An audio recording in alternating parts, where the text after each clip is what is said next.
Selamat siang, perkenalkan nama saya Sri Rahmawati dari Program Studi Ilmu Komunikasi semester 4 UPBJJ Bogor dengan NIM 0479599349. Di sini saya akan mewawancarai Bapak Yuntus sebagai tokoh masyarakat dan panitia yang berpengalaman dalam pemilu di Kabupaten Sukabumi.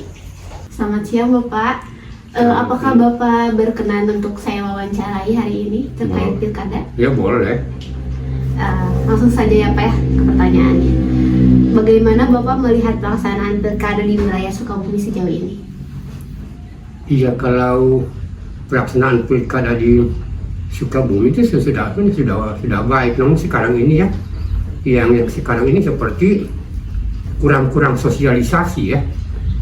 Karena mungkin barangkali sudah KPU mengatur begitu sehingga masyarakat yang khususnya di pedesaan seperti kurang memperhatikan tentang pilkada yang sekarang. Pertama mungkin sosialisasi, yang kedua tim sukses itu barangkali, atau yang ketiga mungkin dari aturan-aturan yang diatur oleh KPU. Sampai saya juga sampai sekarang ini masih samar-samar tentang pilkada itu, apalagi masyarakat yang tidak punya TV, tidak punya HP kan sekarang sudah disiarkan melalui TV, melalui media sosial.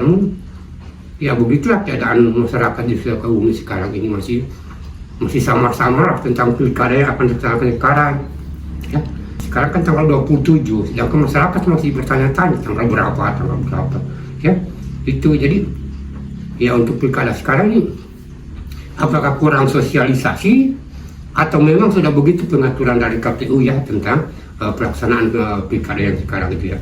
Baik Pak, untuk pertanyaan selanjutnya, apa saja tantangan terbesar yang dihadapi oleh penyelenggara pilkada di wilayah ini? Sebenarnya tantangan tidak ada ya. Kalau tantangan petugas itu tidak ada, sebab petugas kan sudah diberikan bahan ya, sudah diklat, sudah dibintek ya. Jadi tidak ada masalah-masalah yang dihadapi oleh petugas atau oleh panitia baik PPS maupun KPPS ya, sebab mereka sudah diberikan bahan. Dan pemilihan pilkada tidak sama dengan pemilihan legislatif ya. Jadi pemilihan legislatif itu agak sukar ya, sebab banyak partai politik. Tapi kalau pemilihan bupati kan gubernur tidak akan sama dengan itu, mudah lah. Jadi tidak ada kendala. Baik Pak, untuk pertanyaan selanjutnya, apakah ada isu-isu tertentu yang menjadi perhatian utama masyarakat dalam pilkada kali ini? Sebenarnya isu itu tidak ada sih. Hanya perhatian masyarakat itu sekarang ini kan masih apa yang seperti saya katakan tadi ya. Gubernur tidak tahu siapa orangnya, berapa calonnya. Menurut Bapak, sejauh mana partisipasi masyarakat Sukabumi dalam pilkada dibandingkan dengan tahun-tahun sebelumnya? Waktu saya menjadi PPS di Girijaya ya, pengalaman saya ya, jadi semakin tahun itu semakin menurun mengenai pemilihan pilkada. Tapi kita lihat tahun sekarang ini apa seperti tahun-tahun yang sudah ya. Jadi persentase yang datang itu, yang datang itu di TPS juga agak kurang ya.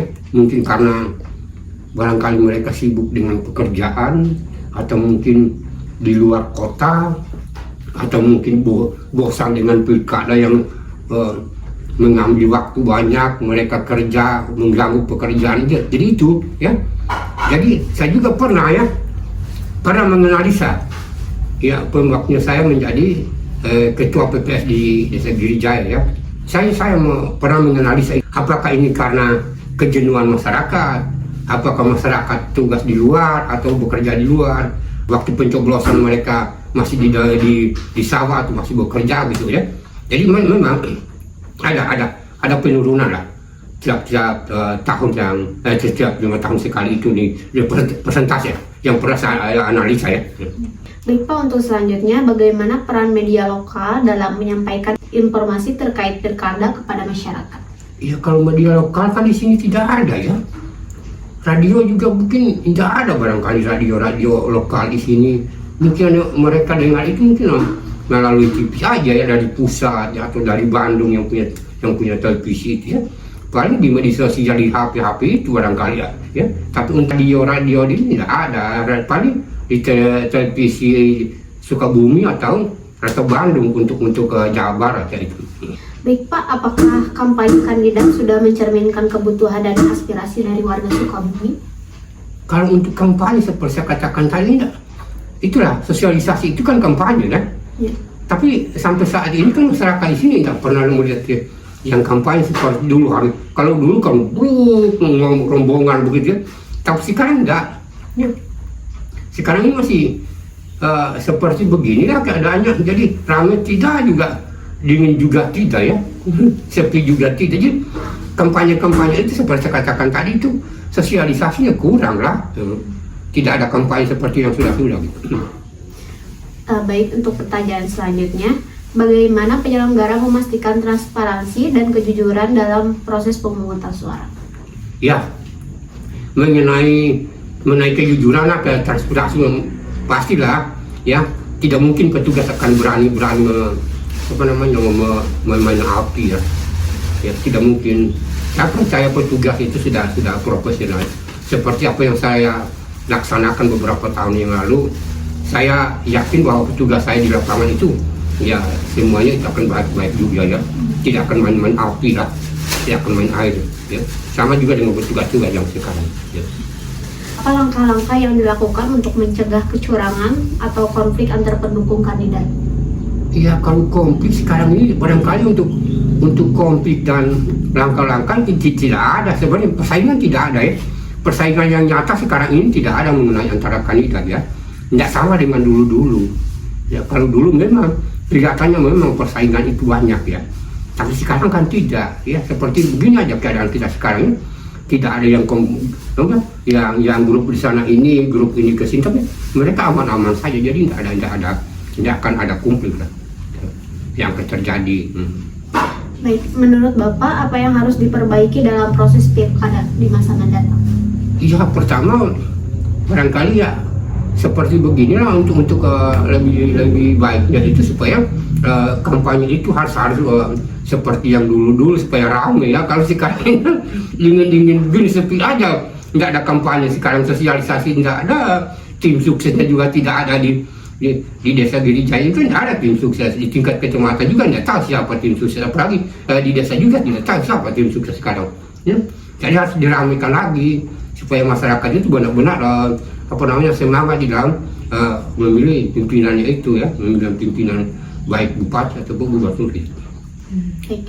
Apa harapan Bapak terhadap pemimpin yang terpilih nanti? Yang mudah-mudahan pimpinan yang terpilih nanti mencerminkan aspirasi masyarakat yang diinginkan oleh masyarakat. Sebab masyarakat itu memilih pimpinan itu kan ada keinginan masyarakat supaya masyarakat ini ya aman, gampang cari pekerjaan, ya tidak ada gangguan seperti yang lalu-lalu gitu lah.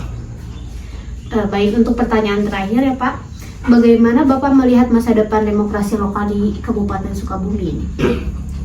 Ya, kalau demokrasi kita ini sekarang kan sudah demokrasi terpimpin, jadi tidak ada perubahan.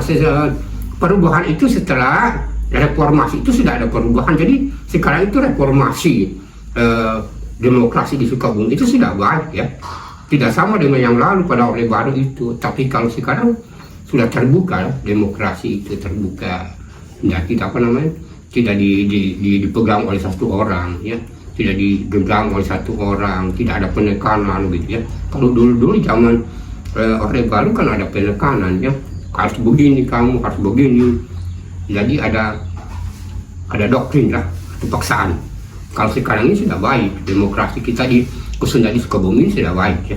Tidak sama dengan waktu Orde Baru gitu.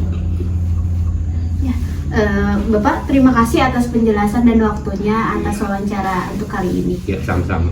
Baik, itulah penjelasan seputar pilkada di wilayah Kabupaten Sukabumi, khususnya di Desa Girijaya. Sekian dan terima kasih. Sampai jumpa.